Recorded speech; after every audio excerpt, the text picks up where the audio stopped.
Hi friends, எல்லாருக்கும் good evening. எல்லோரும் எப்படி இருக்கீங்க? நல்லா இருக்கீங்களா? ஓகே ஃப்ரெண்ட்ஸ், இது டீ டைம். டீ எல்லாம் குடிச்சு முடிச்சாச்சுங்களா? ஓகே ஃப்ரெண்ட்ஸ், எனக்கு சப்போர்ட் பண்ணுற எல்லா நண்பர்களுக்கும் ரொம்ப ரொம்ப நன்றி. இனிமேலும் சப்போர்ட் பண்ணுங்கள். உங்களுக்கு நல்ல நல்ல வீடியோஸாக நான் வந்து போடுறேன். ஓகேவா? இப்போ நான் எதுக்காக இந்த ஓன் வாய்ஸ்ன்னு பார்த்தீங்கன்னா, சிலது சொல்லணும்னு ஒரு மனசில் இருந்துகிட்டே இருந்துச்சு. ஸோ அதனால் இந்த ஓன் வாய்ஸு. ஃப்ரெண்ட்ஸ், இப்போ வந்து ஒருத்தனை இப்படி கை காட்டி அவன் தப்பு பண்ணுறான், அவன் தப்பானவன் அப்படின்னு சொல்லிட்டு நம்ம ஈஸியாக சொல்லிடலாம் ஃப்ரெண்ட்ஸ். பட் ஆனால் இந்த ஒரு விரல் காட்டி நீங்கள் சொல்கிறீங்க, அந்த 4 விரல் பழைய பழமொழி தான். பட் இருந்தாலும் நிறைய பேரெல்லாம் மறந்துட்டுருக்காங்க. ஸோ அதை வேணால் மறுபடியும் திருப்பி சொல்கிறேன்.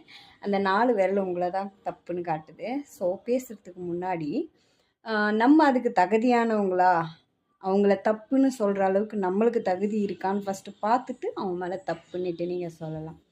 ஓகே, அதுக்கு தகுதி இல்லாத, உனக்கே தகுதி இல்லை, அந்த தப்பை நீயும் தான் பண்ணுற. பட் ஆனாலும் ஒழுங்கு பிள்ளையாக வந்து அவன் தான் தப்பு பண்ணுறான் அப்படின்லாம் சொல்லிட்டு நிற்கக்கூடாது. சரிங்களா?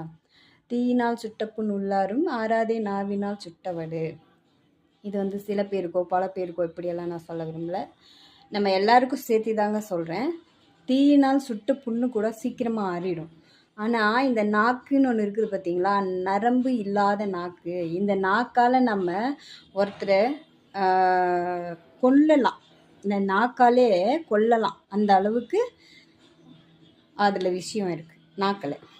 ஸோ நரம்பு இல்லாத நாக்கு தானே, என்ன வேணாலும் பேசலாம் அப்படின்ட்டு பேசுனீங்கன்னா அதுக்கான தண்டனையும் அங்கே மேலே இருக்குது.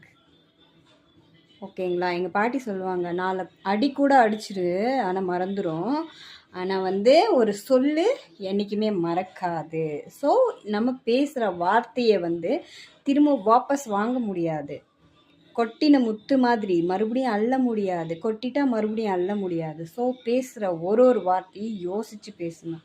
அந்த ஒரு வார்த்தை, நம்ம சொல்கிற வார்த்தை அவங்களுக்கு மனசு புண்படுமா அப்படின்னு பார்த்து பேசுங்க ஃப்ரெண்ட்ஸ். யாராக இருந்தாலும் சரி, நான் இதை அறிவுரையாக சொல்ல வரல, நான் உங்களோட வீட்டில் இருந்து ஒரு பொண்ணாக சொல்கிறேன். தயவு செஞ்சு, ஏன்னா இதனால் நிறைய பிரச்சனைங்க வருது. ஸோ அதனால் சொல்கிறேன், யாராக இருந்தாலும் பார்த்து பேசுங்க. மகிழ்ச்சி.